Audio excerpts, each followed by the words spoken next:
from Lima, Peru, and happy International Women's Day. I'm Thiele.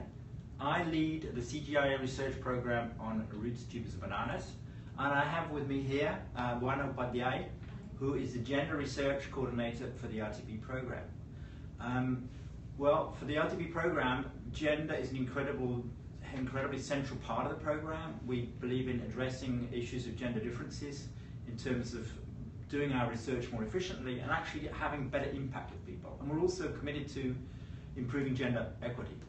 And for our crops, roots, tubers, and bananas, very often women are principally involved in growing, processing, cooking, and of course consuming the crops, so they have a very special interest in this set of crops.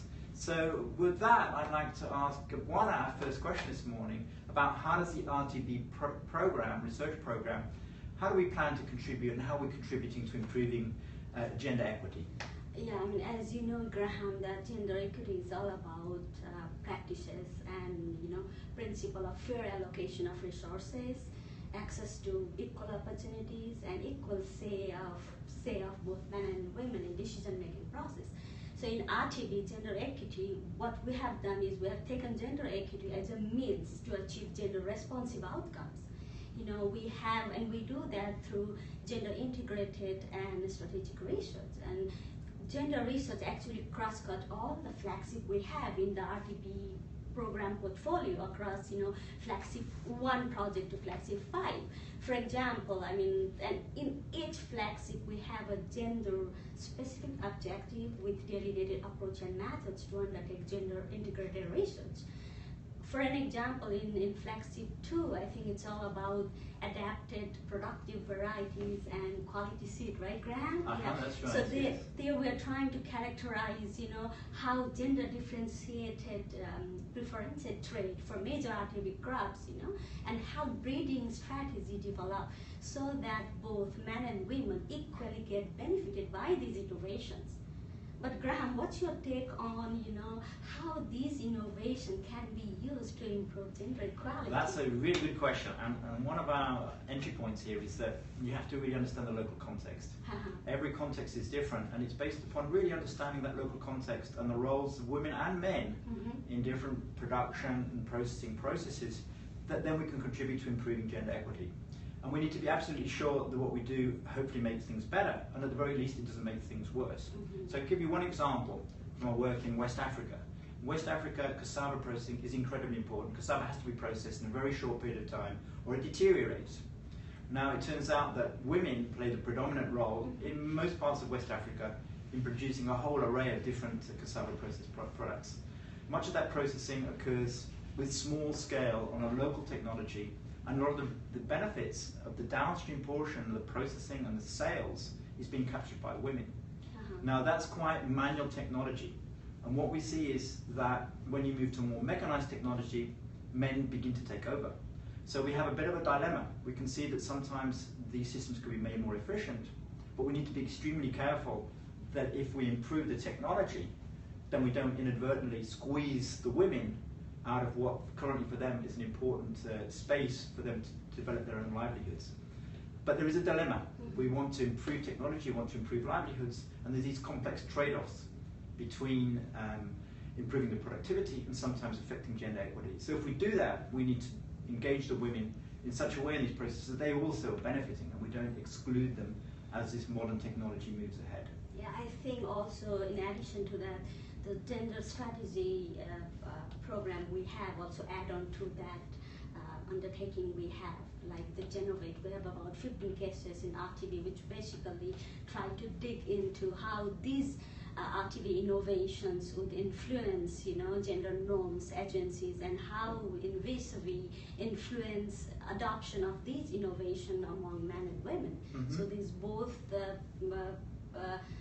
integration and strategic gender research would help bring gender responsive outcomes. That's what you mean with that's it. So we need both to understand the technical part of the research, and it's very important that the gender researchers work alongside with the more technical people, because of these particular opportunities for bringing women and engaging through gender into improving livelihoods. But we also need to have a bigger understanding of the overall context. So we have this very interesting study called Generate that understands norms and agency. That's how women and men, women can be empowered to make their lives better. We need to understand the two dimensions, the technical dimension and the broader social dimension. If we can get those things right, then we have a better chance to achieve what we're calling these gender responsive or even potentially more transformative outcomes. Yeah, absolutely. I mean, RTB in Nigeria, particularly in southwest and southeast Nigeria, in collaboration with Next Gen Cassava Breeding Program, and also with various national partners and development partners, has been doing a piloting work on, sex desegregated data for women and men preferences in cassava trade. And we're not just looking or doing a collection of sex desegregated data, but as Graham said, looking beyond that and seeing how intra-household decisions on varietal selection for cassava would influence gender relations in cassava value chain. So which is beyond that, as understanding the context and building on that context, understanding gender norms, power relations, dynamics, and also the institutional involvement agencies, and so on and so forth. That's a great case actually where the gender researchers have teamed up with the breeders. So gender researchers on their own won't make a difference. It's when we have people teaming up across disciplines, bringing together gender researchers and the technical disciplines, the breeders, the entomologists. It's that when we can get these truly transformative outcomes. And RTB is extremely committed to that at all levels of our program, to begin to bring people together in a new way to achieve the vision that we have. Can you give a specific example of the RTB crops having micronutrients? Yes, that's a good one. We should get onto that one. So actually several of the RTB crops have got really good scope for higher levels of micronutrients.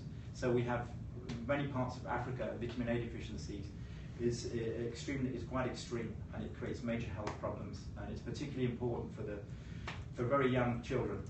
We have several crops which have very high levels of vitamin A, orange red sweet potato, cassava also working to improve levels of vitamin A, and even bananas as well.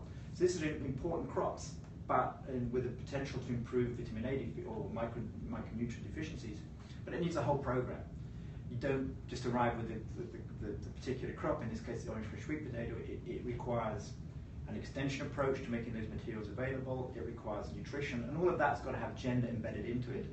And it's the women and also the men, because men are also involved in the production. So again, it requires a gender focus or gender approach, such that women and the babies and kids they look after, and particularly lactating and pregnant women, can get access to improved diets. But this also focuses on women, but it's another area where actually to do that we need to take a broader gender approach.